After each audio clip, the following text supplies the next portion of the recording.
Hi everyone, सभी का warm welcome है। आज संडे है, एक स्पेशल क्लास करने वाले हैं अपने। कुछ लोगों को एडिटोरियल्स पढ़ने में दिक्कत होती है, तो आज की क्लास में हम सीखेंगे द हिंदू एडिटोरियल पढ़ने से पहले आपको अपने आप को कैसे प्रिपेयर करना है। और ये काम आप कर सकते हैं किसी भी इंग्लिश न्यूज़पेपर के फ्रंट पेज से। आपके सामने खुला हुआ है वॉल स्ट्रीट जर्नल, यूएसए का एक न्यूज़पेपर है। आज इसके फ्रंट पेज को कवर करना सीखेंगे। 15-20 मिनट, आधे घंटे की क्लास होगी, लेकिन कोशिश करना है आपको इस प्रैक्टिस को रोज़ अपने घर करने की। एक बार सीख लो और 15-20 मिनट रोज़ देना शुरू करो। चलिए शुरू करते हैं क्लास को। 4-5 आर्टिकल्स हैं, थोड़ा थोड़ा सबको कवर करने वाले हैं। आइए कुछ नया सीखते हैं। ऑलराइट, अब पूरा पेज आपके सामने है। ध्यान एक चीज़ का देना है, न्यूज़ आपको मोटी मोटी सारी कवर करनी है, लेकिन पूरी कवर नहीं करनी है। जैसे ये न्यूज़ है इतनी बड़ी, ठीक है, तो इस पे आपको पीएचडी करने नहीं बैठना है। टाइम है तो उतना ही पढ़ो। मान लो आप शुरू के 2 पैराग्राफ पढ़ लेते हो, that is more than enough. तो सारी न्यूज़ कवर करना ज़्यादा इंपॉर्टेंट है बजाय पूरा न्यूज़ आर्टिकल पढ़ने के। तो आज यही काम करेंगे, हर न्यूज़ के शुरुआती 2-3 पैराग्राफ्स पढ़ेंगे ताकि अपने को आइडिया मिले। पहली न्यूज़ अपने यहाँ से शुरू करते हैं। मार्केट्स, थोड़ा सा जूम इन कर दूँ। Markets post best month since 2020। इसका मतलब क्या हुआ जी? बाजार जो है ना, बाजार, अब ये बाजार कौन से हैं? स्टॉक मार्केट्स की बात हो रही है। फाइनेंशियल लैंग्वेज में मार्केट के मतलब 2 होते हैं। पहला मतलब होता है नॉर्मल बाजार, है ना, और दूसरा होता है स्टॉक मार्केट। स्टॉक मार्केट, और जब रिकवरी की बात हो तब तो स्टॉक मार्केट की बात ही की जाती है। कह रहा है स्टॉक मार्केट जो है हमारी, वो उन्होंने पोस्ट किया है सबसे अच्छे महीने को, बेस्ट महीने को। अब देखो बेस्ट क्या है? गुड की सुपरलेटिव डिग्री है, लेकिन इसके आगे द नहीं लगा। क्यों नहीं लगा? क्योंकि ये हेडलाइन है। हेडलाइन में देख रहे हो स्पेस कितना कम है, तो कम स्पेस होने की वजह से आर्टिकल्स को और खास करके द को मिस कर देते हैं। तो कह रहे हैं मार्केट्स ने पोस्ट किया, ला करके दिया। पोस्ट का मतलब ही होता है किसी आंकड़े को ला के देना। तो इन्होंने सबसे अच्छे महीने को पोस्ट किया। और कब से हुआ जी ये काम? ये काम हुआ सन 2020 से। तो 2020 से 2022 के बीच में जुलाई का महीना 2022 का सबसे अच्छा रहा है। सिंस और फॉर के बीच का डिफरेंस आप जानते हैं। सिंस के साथ में एक पास्ट का पॉइंट ऑफ टाइम दिया जाता है। Since last Saturday, since 2020, since 1 जुलाई, ठीक है, एक पॉइंट ऑफ टाइम पास्ट का, जहां से घटना शुरू हुई है वहां से। और फॉर के साथ में क्या करते हैं हम? पॉइंट ऑफ टाइम की जगह ड्यूरेशन देते हैं। जैसे फॉर 1 ईयर, फॉर 2 मंथ्स। मान लीजिए 1 जुलाई को आपका कहीं सिलेक्शन हुआ किसी एग्जाम में, ठीक है, और आपने वहाँ पे जॉब करनी शुरू कर दी। आज हो गई है 31 जुलाई, दिन हो गए हैं बीच में 31। अब आप 2 तरीके से इस बात को बोल पाएंगे। पहला तरीका क्या है? I have been working on this job या विद दिस ऑर्गेनाइजेशन सिंस अब देखो पॉइंट ऑफ टाइम दे देंगे फर्स्ट जुलाई। और दूसरा तरीका, I have been working with this organization या with this on this job for यहाँ लिखेंगे 31 डेज। मतलब एक ही है दोनों बातों का, बस फर्स्ट वाले में पॉइंट ऑफ टाइम दे दिया आपने, बता दिया काम कहाँ से शुरू हुआ था। सेकंड केस में फॉर के साथ में आपने बताया कितने दिनों से, महीनों से, घंटों से या सालों से काम चल रहा है। चलो अब आगे बढ़ते हैं। अच्छा, एक फ्रॉम भी होता है, फ्रॉम। अभी आपको आगे टाइम मिलने में बताऊंगा वीडियो के अंदर फ्रॉम, सिंस और फॉर में क्या फ़र्क है। सिंस और फॉर तो समझ गए, फ्रॉम का क्या कनेक्शन है वो अभी आपको जो अपने आगे देखेंगे। चलो सेंटेंस देखते हैं क्या बना रहा है ये। अब देखो ये जो सेंटेंस है ना, मैं आपको ऑनेस्टली बता रहा हूँ, आप में से कम 50% लोग इस सेंटेंस में कंफ्यूज होंगे। अब सही तरीके से पढ़ोगे तो कंफ्यूजन नहीं होगी। एक बार आप पढ़ के देखो। होप्स दैट, और थोड़ा सा जूम इन कर लेना चाहिए, है ना? अभी ठीक है? चलो अब ठीक है ना? कह रहा है hopes that a weaker economy will slow the Fed campaign to raise rates spurred gains। है ना अजीब सा सेंटेंस? चलो पढ़ना सिखाता हूँ आपको और इसी तरीके से अप्रोच करना है। कह रहा है होप्स हैं जो आशाएं हैं। अच्छा जी, कौन सी आशाएं? दैट, वो ये वाली। अच्छा कौन सी वाली? दैट की एक जो वीकर इकॉनमी है। अब यहाँ से नया क्लोज शुरू हो गया। होप्स के लिए रिलेटिव होप्स के बाद में एक दैट नाम का प्रोनाउन लगाया गया। अब यहाँ से एक नया क्लोज शुरू कर दिया है कि एक वीकर इकॉनमी जो है, एक कमज़ोर अर्थव्यवस्था जो है, वो क्या करेगी? वो धीमा कर देगी, स्लो कर देगी। और किसको? फेड के कैंपेन को। कैंपेन का मतलब होता है अभियान, ड्राइव। और फेड का मतलब है फेडरल बैंक, यानी कि अमेरिका का रिजर्व बैंक ऑफ इंडिया। मतलब इंडिया का तो आरबीआई, अमेरिका के आरबीआई को बोल देंगे फेड। कह रहा है आशाएं जो है ना ये वाली कि एक कमज़ोर इकॉनमी धीमा कर देगी अमेरिका के रिजर्व बैंक के उस कैंपेन को, उस ड्राइव और अभियान को जो है रेज कर देने का। रेज करने का मतलब किसी चीज़ को इंक्रीज कर देना, उठा देने का। और किसको? रेट्स को।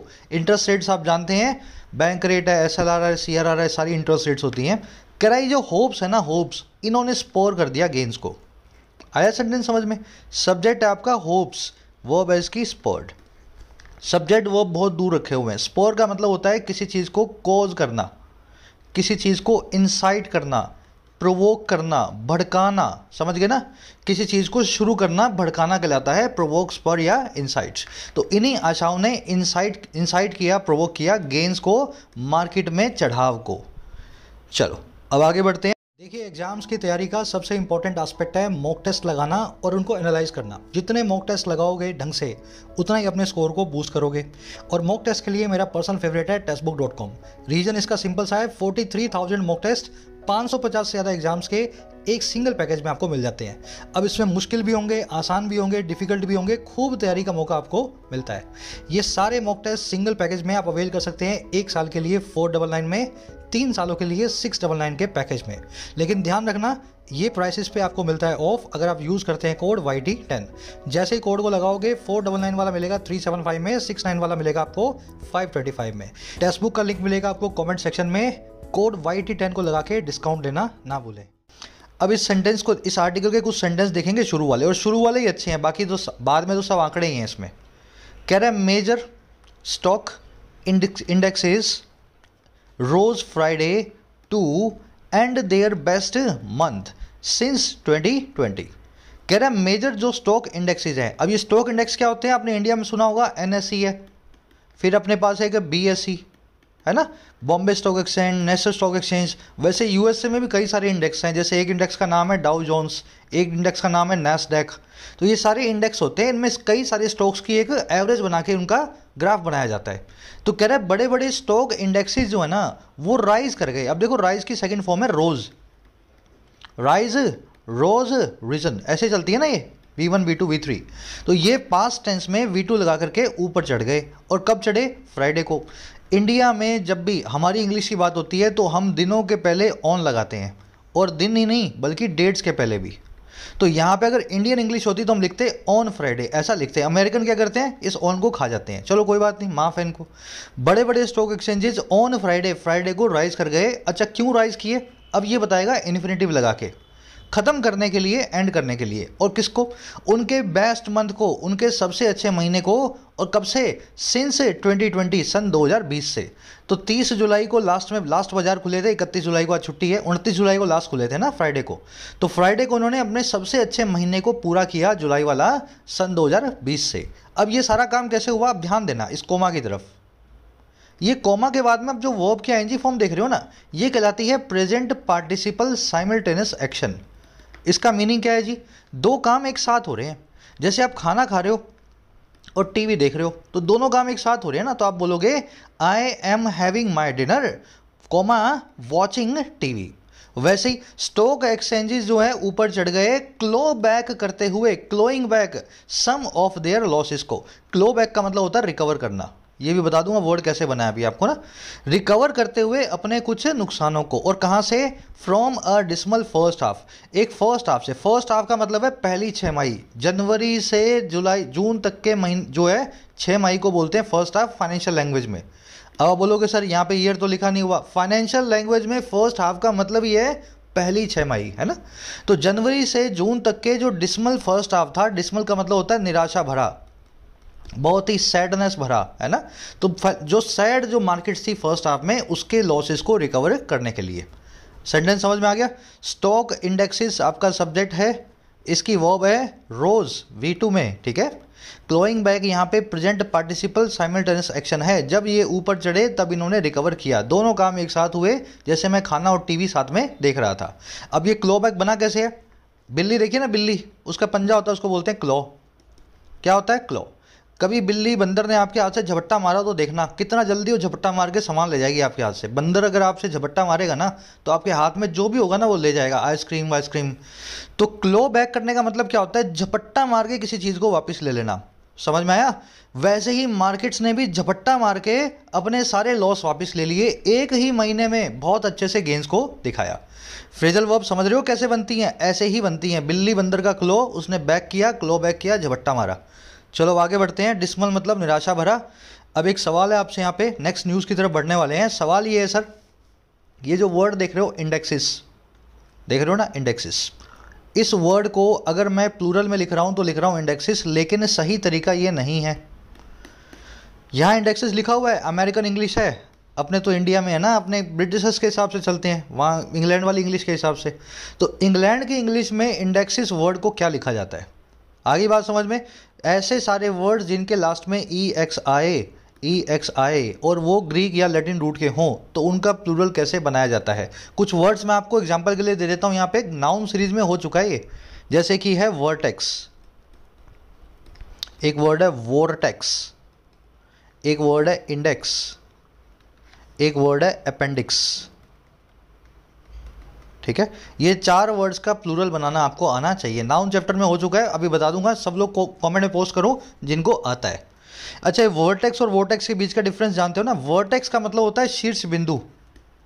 जैसे ये एक वो है आपका जो है स्क्वायर है, इसके कितने वर्टेक्स हैं? इसके 4 शीर्ष बिंदु हैं। तो वर्टेक्स क्या होता है? शीर्ष बिंदु। वोर्टेक्स का मतलब होता है बवंडर, जो बवंडर आता है ना पानी में, हवा में, उसको बोलते हैं वोर्टेक्स। वर्टेक्स और वोर्टेक्स दोनों डिफरेंट वर्ड्स हैं। चलो अब नेक्स्ट न्यूज़ की तरफ बढ़े।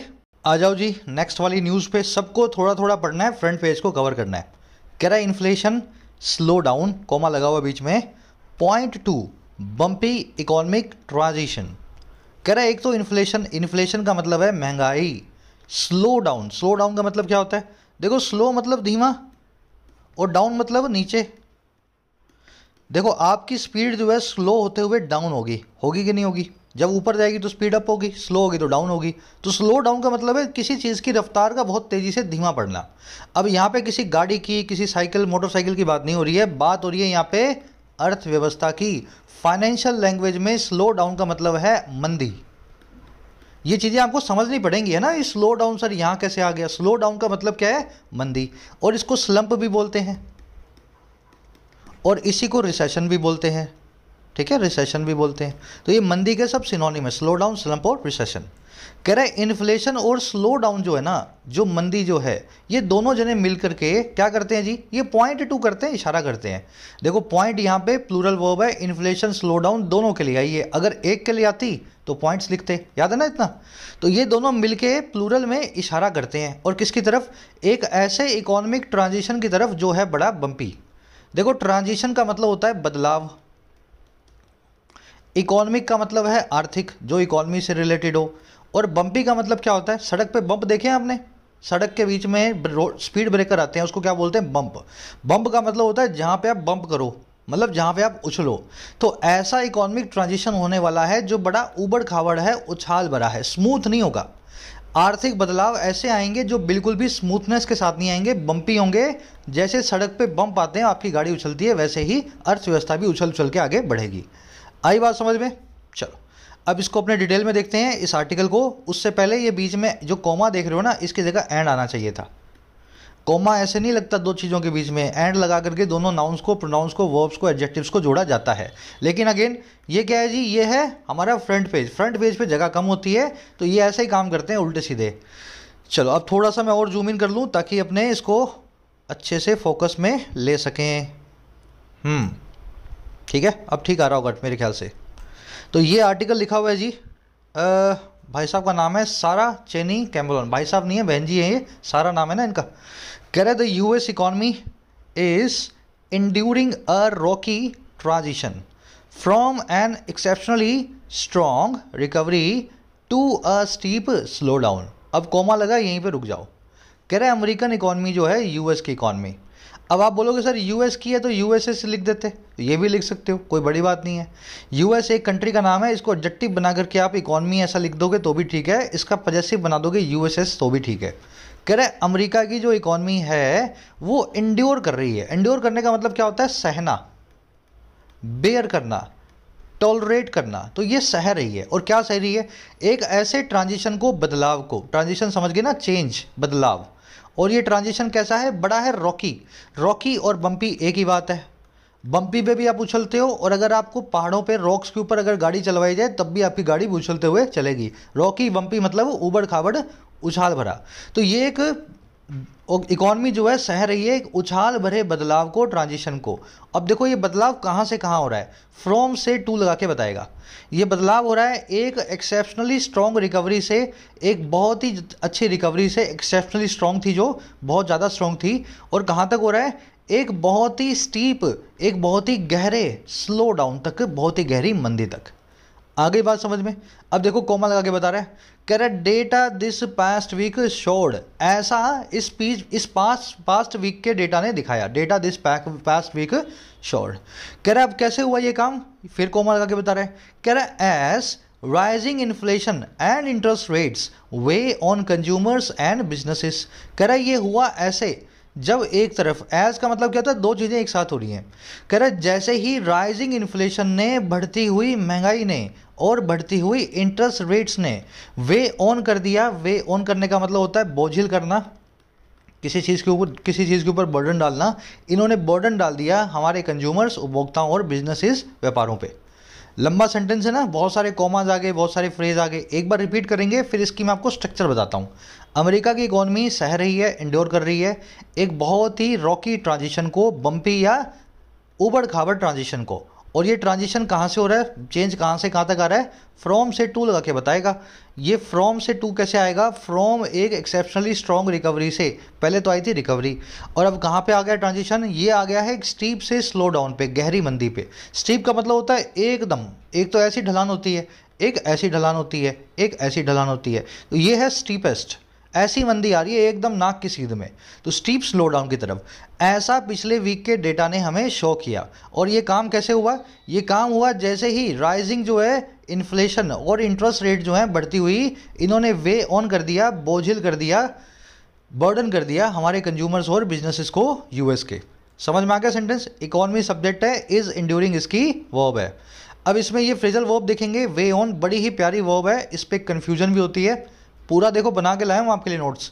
जितनी मेहनत मैं करता हूँ ना, उसकी अगर 60% भी आप करने लगो ना किसी भी एग्जाम में, इंग्लिश में तो आपका कम से कम है ना, मतलब इंग्लिश में बेड़ा पार है आपका। ये मैं आपको बताने के लिए कर रहा हूँ, इंस्पायर करने के लिए। मेरा तो सिलेक्शन हो गया है, मैं जॉब कर रहा हूँ अच्छे से, पर आपको पढ़ाने में भी मैं मेहनत करता हूँ, बीच में कुछ कॉन्सेप्ट लिख लिख करके लाता हूँ। थोड़ा आप भी अपनी तरफ से एफर्ट्स लगाया करो। देखो एक फ्रेजल वर्ब है वे ऑन, एक है वे डाउन। दोनों का मतलब है किसी को बर्डन करना, किसी के ऊपर बोझ डालना। जैसे आपके ऊपर मैंने बोझ रख दिया बहुत सारा, या आपको मैंने ऐसा काम दे दिया जो आप नहीं कर पाओ, रात की नींद भी आपकी हराम हो जाए, तो आप बोल दोगे सर ने तो मुझे वे ऑन या वे डाउन कर दिया है। अब बना कैसे है जी ये वर्ड? वे का मतलब है बोझ यानी वजन। अगर मैं आपके ऊपर डाल रहा हूँ तो वे ऑन कर रहा हूँ, आप बर्डन हो रहे हो। अगर कोई वजन आपके ऊपर डाल दिया जाए वो आपको डाउन भी करेगा, इसलिए वे डाउन भी इसका सिनोनिम है। समझ में आ गई बात? ऊपर से डाला, वे ऑन किया, और वे ऑन करने के बाद वो वजन आपको वेट डाउन भी कर सकता है, नीचे भी खींच सकता है, तो आप बर्डन ही फील कर रहे हो अल्टीमेटली। ऐसे इस फ्रेजल वर्ब को बनाया गया है। याद रखने का तरीका आप समझ गए। अब देखो कन्फ्यूजन किससे है? कन्फ्यूजन होती है इसकी वे इन ऑन से। ये वे ऑन, ये वे इन ऑन, ये अलग ही फ्रेजल वर्ब है। इसका मतलब क्या होता है? अपना कंट्रीब्यूशन देना, और किस फॉर्म में? अपने ख्यालों, अपनी एडवाइस और सजेशन के, ये मैटर में डबल टी कर लेना, ठीक है? किसी मैटर में सजेशन, एडवाइस या थॉट्स देना। अब ये बना कैसे है? मान लीजिए एक ढेरी लगी हुई है यहाँ पे 100 किलो अनाज इकट्ठा करना है, ठीक है? गांव में एक ढेरी लगा दी कि 100 किलो अनाज को इकट्ठा करना है। यहाँ पे सब गांव वाले आएंगे, अपना अपना आधा आधा किलो, एक एक किलो अनाज यहाँ पे रखेंगे, किसी पर्पज से इकट्ठा करना है। तो आप भी आए और आपने अपना वे इन कर दिया, अपना जो है अनाज लेकर के आए, इन कर दिया, उसको अंदर कर दिया और उसके ऊपर रख दिया। ये यहीं से बनी है इडियम। जब आप कंट्रीब्यूट करते हो ना किसी चीज़ में, बड़ी चीज़ में, तो आप अपना कंट्रीब्यूशन लेके आते हो और उसको तोल के दिखाते हो, देखो मैं इतना कंट्रीब्यूट कर रहा हूँ। तो आप वे इन करते हो और ऑन रख देते हो किसी चीज़ के ऊपर। वहाँ से इस फ्रेजल वर्ब को हमने बना लिया, अपनी थॉट्स, एडवाइस या सजेशन को किसी मामले में कंट्रीब्यूट करने के लिए यूज़ करते हैं। अब ये दोनों आप समझ चुके हो, 3 सेंटेंसेस पे इनको अप्लाई करना है। पहला सेंटेंस है reckless expenditure can way in या वे ऑन या वे डाउन आवर फाइनेंसेस। ज़रूरत से ज़्यादा जो एक्सपेंडिचर होता है, केयरलेस जो खर्चा होता है, वो हमारे फाइनेंसिस को, हमारी जेब को वे इन ऑन या डाउन कर सकता है। क्या करेगा जी? भाई हमारी जेब को बर्डन ही देगा ना। रेकलेस मतलब केयरलेस, तो आप यहाँ लिखेंगे वे ऑन या वे डाउन। ठीक है। सेकंड में देखो, experts were called to weigh in या वे ऑन या weigh down the plan to fight the pandemic. Experts को बुलाया गया था ऑन इन या डाउन करने के लिए वे को, उस प्लान में जो प्लान था पैंडमिक को फाइट करने का। तो पैंडमिक की फाइटिंग का प्लान चल रहा है, एक्सपर्ट्स को बुलाया है कि आप भी अपनी थॉट्स, एडवाइसेस और सजेशन इस मामले में रखो। इस प्लान को बर्डन नहीं करना है, इस प्लान को बर्डन नहीं करना है, इसमें अपनी थॉट्स रखनी है। तो वे इन ऑन, बस ऐसे ही फ्रेजल वर्ब बनेगी। एक सेंटेंस मैं आपको दे रहा हूँ, वे इन ऑन का हिंदी मतलब होता है राय व्यक्त करना। राय व्यक्त करना, तो राय व्यक्त करने के ऊपर ये सेंटेंस है। सभी लोग इसको इंग्लिश में लिखने की कोशिश करेंगे फ्रेजल वर्ब यूज़ करते हुए। फाइनेंस मिनिस्टर ने पूरे मामले पर अपनी राय व्यक्त की या एक्सप्रेस की। वे इन ऑन यूज़ होगी और इस सेंटेंस को लिखने की कोशिश करना इंग्लिश में। चलो आगे बढ़े, डालना कमेंट्स में, जिनका गलत सही होगा बता दूंगा मैं वहीं। अब देखो इसकी न्यूज़ को फटाफट से हमने कर लिया कवर। एक और सेंटेंस इसका पकड़ लेते हैं। कह रहा है economic growth surged last year as consumers unleashed spending and businesses recovered from the short deep pandemic recession of early 2020। कह रहा है आर्थिक विकास जो है वो कर गया सर्ज। सर्ज का मतलब होता है ऊपर उड़ जाना, किसी चीज़ का लहर की तरह इंक्रीज होना। आर्थिक विकास बढ़ गया, और कैसे, कब बढ़ा? लास्ट ईयर बढ़ा, पिछले साल बढ़ा। और ये काम कैसे हुआ? जैसे ही कंज्यूमर्स ने अनलीश कर दिया। अनलीश करने का मतलब क्या है? देखो लीश का मतलब है लगाम, और इसके आगे लगा दिया अनलीश करने का मतलब होता है किसी चीज़ को रिलीज़ कर देना, किसी चीज़ को कंट्रोल करने से मना कर देना। तो जैसे ही कंज्यूमर्स ने कंट्रोल करने से बाहर कर दिया अपनी स्पेंडिंग को, खूब सारा खर्चा करने लगे। और बिजनेसेस ने रिकवर किया किससे? उस शॉर्ट डीप पैंडमिक रिसेशन से, थोड़े से लेकिन बहुत गहरे पैंडमिक की मंदी से। रिसेशन, स्लो डाउन, स्लंप, समझ गए ना, मंदी। और ये कब की थी? अर्ली 2020 की, 2020 की। ऐसे इकॉनमी जो है ना ग्रोथ सर्ज हुई, लोगों ने पैसे खर्च करने शुरू किए और बिजनेसेस ने थोड़ी सी रिकवरी मारी, तो इकॉनमी में सर्ज आया। समझ में आ गया? इकोनॉमिक ग्रोथ आपकी वर्ब है, सर्ज इसकी सब्जेक्ट है, सर्ज इसकी वर्ब है। कंज्यूमर्स वर्ब सब्जेक्ट है, इसकी वर्ब है अनलीश। अनलीश का मतलब होता है किसी चीज़ को कंट्रोल से बाहर करना। बिजनेसेस की वर्ब है रिकवर। कह रहा है but that robust growth is grinding to an abrupt halt as households, companies and policy makers face deep challenges. कह रहा है लेकिन बट ये जो रोबस्ट ग्रोथ आई थी, रोबस्ट का मतलब होता है मजबूत, ये जो मजबूत सी विकास आया था, अब ये कर रहा है grinding to a abrupt halt. अब ये इंग्लिश में एक फ्रेज है, ग्राइंड टू अ हॉल्ट। इसका मतलब होता है किसी चीज़ का धीमे धीमे धीमे धीमे धीमे करके एकदम रुक जाना, धीमे धीमे करके। ठीक है, तो कह रहा है ये जो है ना, ये सारी की रोबोस्ट ग्रोथ जो है ग्राइंड टू अ होल्ड कर रही है, धीमे धीमे खत्म होती जा रही है। और ये काम कैसे हो रहा है? ये हो रहा है एज जो परिवार हैं, हाउस होल्ड्स हैं, और जो कंपनियां हैं अमेरिका की, और जो वहाँ के पॉलिसी मेकर्स हैं, वहाँ के राजनेता हैं, वो सभी के सभी लोग फेस कर रहे हैं गहरे चुनौतियों को, डीप चैलेंजेस को। आई बात समझ में? अब ये चैलेंजेस कौन है, ये कोमा लगा के बता देगा। With 4 decade high inflation chief among them. कह रहा है इस चीज़ के साथ ही, विद 4 दशक के सबसे ज़्यादा, सबसे हाई इन्फ्लेशन के मेन यानी चीफ होने के साथ ही, प्रिंसिपल होने के साथ ही इनके अंदर, अब किन के अंदर? ये देम आया है चैलेंजेस के। देखो सेंटेंस कितने आसान है, बिल्कुल हिंदी में जो बातें करते हैं अपने वही तो अंग्रेज लिख रहे हैं, बस हमारा पढ़ने का अप्रोच ठीक नहीं होता है ना। तो ये सेंटेंस क्या कहता है? ग्रोथ जो है अब धीमे धीमे खत्म होती जा रही है, धीमे धीमे खत्म होती जा रही है, ग्राइंड टू होल्ड कर रही है, क्योंकि जो हाउस होल्ड्स हैं, परिवार हैं और कंपनियां हैं और वहाँ के पॉलिसी मेकर्स हैं, बड़े बड़े चैलेंजेस को फेस कर रहे हैं। और इन सब चैलेंजेस में सबसे बड़ा, सबसे चीफ अमंग देम है, और किसके होने के साथ ही? इन्फ्लेशन का 4 डिकेड हाई होना। चलो जी, अब ये grind to a hold idiom को देख लेना, किसी चीज़ का धीमे धीमे आके ख़त्म होना। अब इसकी मैं आपको स्टोरी बता देता हूँ कैसे बनी है, ज़िंदगी में फिर से याद ना करनी पड़े। ग्राइंडर सुना आपने? मिक्सर, जूसर, ग्राइंडर घर पे आता है ना अपने। ग्राइंडर का मतलब होता है चक्की। अगर आपको चक्की देखी हो अगर आप आटे वाली, तो वो बड़ा ग्राइंडर है। ग्राइंड का मतलब भी होता है किसी चीज़ को क्रश करना, और चक्की में बिल्कुल यही काम होता है, अनाज के दानों को क्रश करके उनका आटा बनाया जाता है। अब देखो चक्की होती है ना, चक्की मान लो बिजली वाली है, आपने उसको चलाया और अचानक से उसका प्लग बंद कर दिया, तो वो पता क्या करेगी, वो अचानक से नहीं रुकेगी, वो घर घर करते करते करते करते रुकेगी और 10-20 सेकंड लेगी अपने, समझ गए ना, एकदम उस पोजीशन में आने के लिए जहाँ पे वो बिल्कुल भी ना हिल रही हो। तो ये ग्राइंडर जो है ना, चक्की, वो एक हॉल्ट पे आती है, धीमे धीमे करके रुकती है, तो उसकी जो मूवमेंट है अगर कहीं और अगर आप देखो तो उसको बोलते हैं ग्राइंड टू अ हॉल्ट। समझ में आ गई बात। जैसे रेवेन्यू कम हो रहा है सरकार का, अचानक से कम नहीं हुआ, 1000 रुपये से सरकार का रेवेन्यू हो गया 500, फिर हुआ 300, फिर हुआ 200, तो आप बोल सकते हो कि भाई रेवेन्यू जो है ग्राइंड टू है हॉल्ट हो रहा है, धीमे धीमे धीमे करके चक्की की तरह बंद होता जा रहा है। तो ये ईडीएम ऐसे बनी है, ज़िंदगी भर याद रहनी चाहिए। चलो अब एक काम करते हैं, एक आर्टिकल और पढ़ेंगे, कोशिश करेंगे 2 पढ़ने की अगर हो पाएगा तो। ये आर्टिकल लास्ट वाला है शी जिनपिंग पे, एक है जेरूसलम यानी कि इजराइल पे, तो ये जिनपिंग वाला पढ़ लेते हैं, ठीक है। ये पिंग पोंग वाला आर्टिकल जो है ठीक रहेगा, मतलब मेरे को ठीक लगा है पढ़ने में, इसमें वर्ड्स भी अच्छे हैं। चलो जी, क्या कह रहा है जी ये कह रहा है जी, just a minute, allies get key post to bolster Xi's power.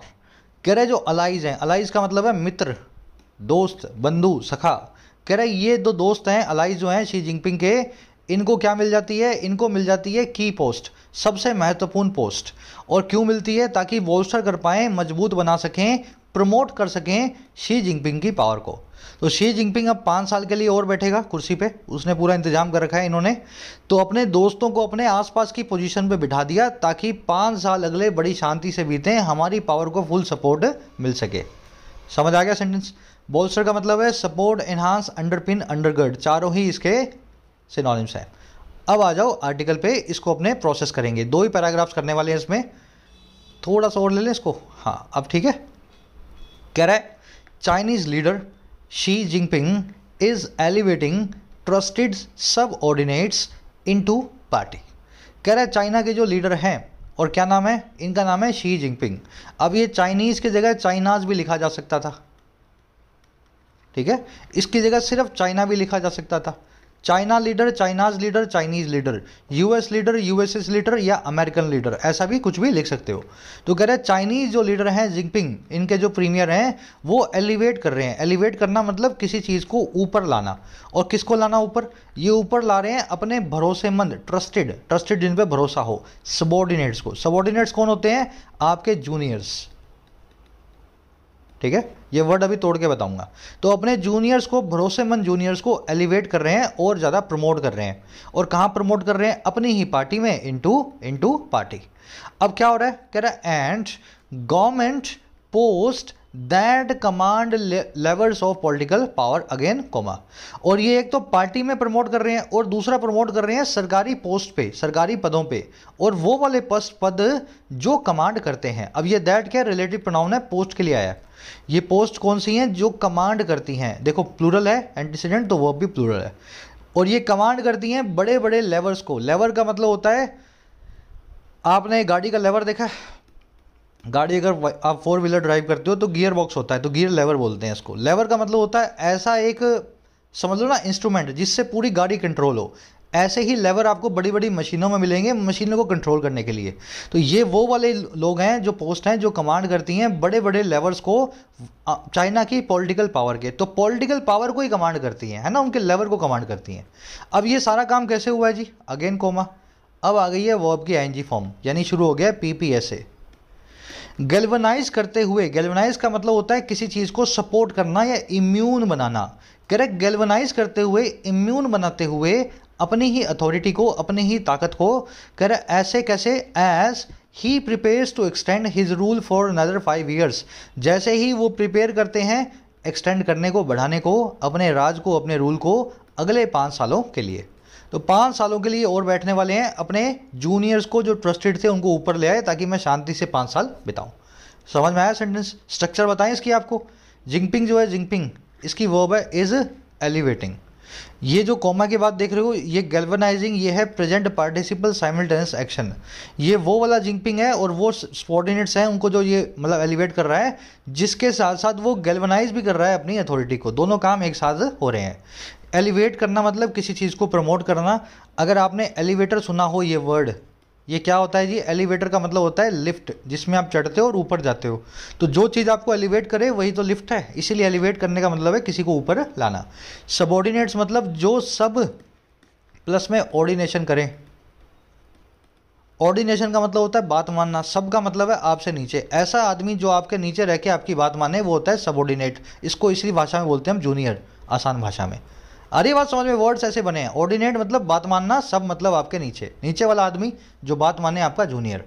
अच्छा, लेवर आप जान गए हैं। गैल्वनाइज करना का कुछ मतलब नहीं है, जिसका मतलब होता है सपोर्ट करना, इम्यून बनाना। अगर आपने गल्वनीकरण पढ़ा हो फिजिक्स के अंदर, तो उसमें क्या होता है, कॉपर या कॉपर क्यों बोल रहा हूँ मैं, आयरन या स्टील के ऊपर जिंक की एक चादर चढ़ा दी जाती है। जिंक की चढ़ाते हैं चादर, देख लेना है ना, जिंक की। तो इसलिए चढ़ाते हैं ताकि आयरन या जो लोहा या स्टील है उसको रस्ट ना हो, मतलब उस पर जंग ना लगे। तो रस्ट ना होने के लिए, इसको इम्यून बनाने के लिए रस्ट से इसको गैल्वनाइज करते हैं जिंक की चादर चढ़ा के। अब ये भी वही कर रहा है, अपनी अथॉरिटी को गैल्वनाइज कर रहा है अपने भरोसेमंद लोगों को ऊपर लाके। चलो अब आओ नेक्स्ट सेंटेंस को पढ़ेंगे। बिल्कुल ऐसे प्रोसेस करना है, टाइम लगेगा, लगने दो, बहुत टाइम आपके पास। दिन में 1 घंटा अगर इसको दे दोगे, 2 महीने, जिंदगी भर के लिए इंग्लिश से आपका जो है छुटकारा हो जाएगा इसकी परेशानियों से। आगे कह रहा है, poised to claim a third term as communist party chief at a twice a decade party congress this fall. कह रहा है पोइज्ड होकर के। अब ये पोइज्ड क्या है यहाँ पे, पास्ट पार्टिसिपल एडजेक्टिव है। वर्ब की सेकंड थर्ड फॉर्म से अगर सेंटेंस शुरू हो जाए, फिर सुन लो, वर्ब की थर्ड फॉर्म से सेंटेंस शुरू हो जाए और उस क्लोज के बाद में एक कॉमा आ रहा हो, तो समझ लेना ये पास्ट पार्टिसिपल फ्रेज है। अब पोइज्ड का मतलब होता है रेडी। कह रहा है रेडी होकर के क्लेम करने के लिए, दावा ठोकने के लिए, तीसरी टर्म को, तीसरे कार्यकाल को। और कैसे? कम्युनिस्ट पार्टी के चीफ के तौर पे, एज कम्युनिटी पार्टी चीफ। और कहाँ पे ये सारा काम हो रहा है? Twice a decade party Congress में। ये ऐसी पार्टी की कांग्रेस है जो ट्वाइस अ डेकेड होती है, 10 सालों में 2 बार होती है, यानी 5 साल में 1 बार। कह रहा है ऐसी एक कांग्रेस के अंदर, और ये सारा काम हो रहा है इस फॉल में, इस गिरावट में। फॉल का मतलब गिरावट ही होता है ना, देखो फॉल का मतलब गिरावट होता है, लेकिन यहाँ पे फॉल का मतलब है पतझड़। एक मौसम होता है पतझड़, उसको भी फॉल बोलते हैं। तो ये गिरावट में नहीं हो रहा काम, ये पतझड़ में होने वाला है जो चाइना में अब आएगी। तो कह रहा है इसमें रेडी होकर के तीसरी टर्म के लिए दावा ठोकने को। हुआ क्या? कह रहा है मिस्टर जिनपिंग जो है, Xi Jinping pingpong has assigned associates. इन्होंने असाइन कर दिया है एसोसिएट्स को। एसोसिएट मतलब दोस्त अपने, समझ गए ना, जो जूनियर हो गए आपके एसोसिएशन में काम कर रहे हैं। और कहाँ असाइन किया इनको? किया सीनियर रोल्स में। अब ये रोल्स कौन से हैं सीनियर वाले भाई? ये वो रोल्स हैं जो ओवरसी करेंगे, निगरानी करेंगे, जो सुपरवाइज करेंगे। एक तो कानून व्यवस्था को, लॉ एनफोर्समेंट को, और दूसरा झूठी न्यूज़ को, प्रोपेगेंडा को, आने वाले हफ्तों में, इन रिसेंट वीक। और ये सारा काम कैसे हुआ है? Clearing their paths toward higher office, clear करते हुए उनके रास्ते को हायर ऑफिस की तरफ। तो ऐसा हुआ है। तो इस पूरी मीटिंग के अंदर अब ये तैयार है, शी जिनपिंग पूरी तरीके से पोइज्ड है, रेडी हैं, दावा ठोकेंगे तीसरी बार प्रीमियर बनने का। ऐसा तैयार होकर के इन्होंने अपने एसोसिएट्स को सीनियर रोल पे रख दिया, और वही रोल्स हैं जिनमें निगरानी की जाएगी कानून की व्यवस्था की और प्रोपेगेंडा यानी झूठी न्यूज़ की आने वाले हफ्तों में। और ये सारा काम मिस्टर शी जिनपिंग ने कैसे किया? एक तो तैयार होकर के, पोइज्ड होकर के, दूसरा रास्ता साफ करते हुए इन लोगों का, अपने जूनियर्स का, हायर ऑफिस की तरफ। समझ में आ गया सेंटेंस? जिनपिंग सब्जेक्ट है, हैज असाइंड इसकी वर्ब है, पोइज का मतलब होता है रेडी। इसको आपने बहुत बार देखा है, ध्यान नहीं दिया, इसको वेल पोइज्ड भी बोलते हैं। The team is well poised to enter the finals. Team जो है अच्छे से तैयार है, वेल पोइज्ड है फाइनल्स में एंटर करने के लिए, है ना। वेल पोइज्ड या पोइज्ड एक ही बात है। ओवरसी करना मतलब निगरानी करना। आप कोई काम कर रहे हो, एक आदमी आपके सर पे बैठा है और आपको सी कर रहा है, देख रहा है, तो वो आदमी कौन है? आपका सुपरवाइजर है। ओवरसी का मतलब ही बन जाता है सुपरवाइजरी करना या मॉनिटरिंग करना। चलो जी,